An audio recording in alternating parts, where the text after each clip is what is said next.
Donc, je vais faire le numéro 16 de la page 469. Donc, on nous dit on a une boîte, une caisse remplie de façon homogène de dimension 2,4 par 1 mètre sur un diable. Donc, son poids est un module de 200 newtons. Donc, le poids ici, là, c'est de 200 newtons.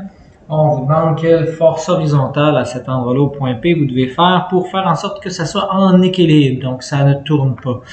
Donc ici, on voit bien que si ça ne tourne pas, ça veut dire que la somme des moments de force est égale à 0. Et je vais dire aussi que la somme des forces doit être égale à 0 parce qu'il n'y a pas de translation. Donc ici, on a un H et un V. Remarquez que ici, la force qu'on va faire horizontale va être automatiquement la force qui est sur notre pivot ici, qui doit être du frottement. Souvent, quand tu utilises un diable, tu mets ton pied là, pour empêcher que ça roule. Donc, c'est soit un frottement ou soit on rajoute une force pour empêcher que ça tourne. Je vais juste évoquer ça. On n'a pas besoin là, mais...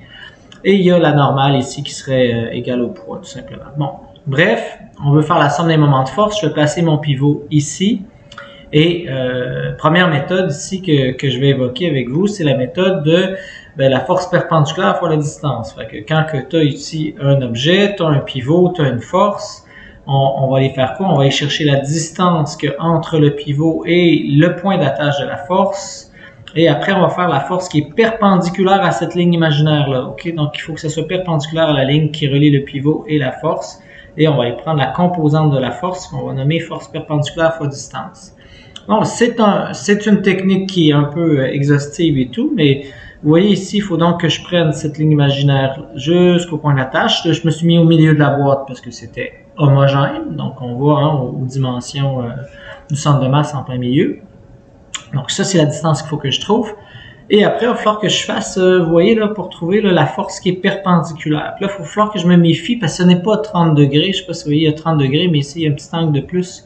Donc, je vais faire le 30 degrés plus ce petit angle-là. Ça va être équivalent, je ne sais pas si vous voyez, à l'angle qui va être ici. Donc, c'est ça que je vais pouvoir faire. Donc, commençons.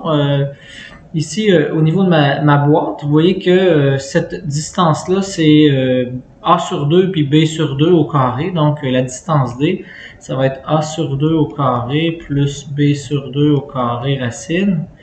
Donc, cette petite distance D-là, ça fait 0,2 au carré plus 0,5 au carré racine. On arrive à 0,5385 mètres.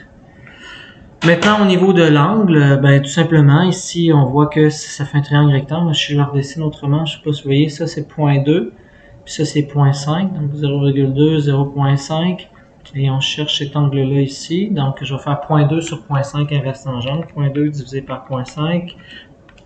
Donc, j'arrive à un angle, appelons-le alpha, de 21,8 degrés, qui représente le tan-1 de 0,2 sur 0,5. Bref.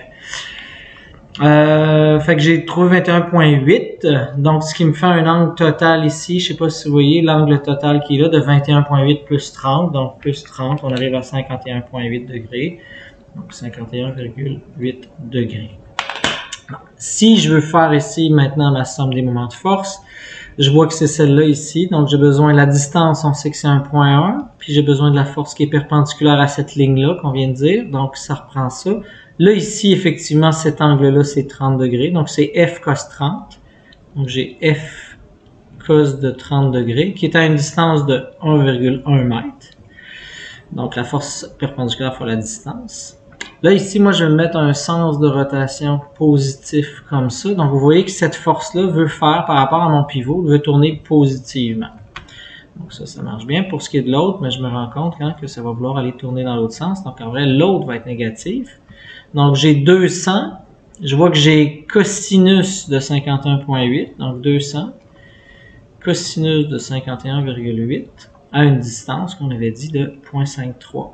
Donc, 0,5385. Et ça, c'était égal à 0, ce qui va me permettre d'isoler F. Vous voyez que F va être égal à 200 cos de 51,8 fois 0,5385. Tout ça divisé par mon cos de 30, 1,1 cos de 30 degrés. Donc, ce qui va me donner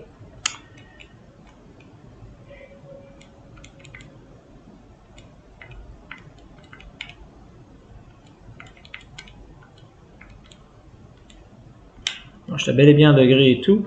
Donc, j'arrive à une force de 69,9 newton. Donc, je suis tout en newton, je suis en mètres et tout. Donc, système international, j'ai obtenu 69,9.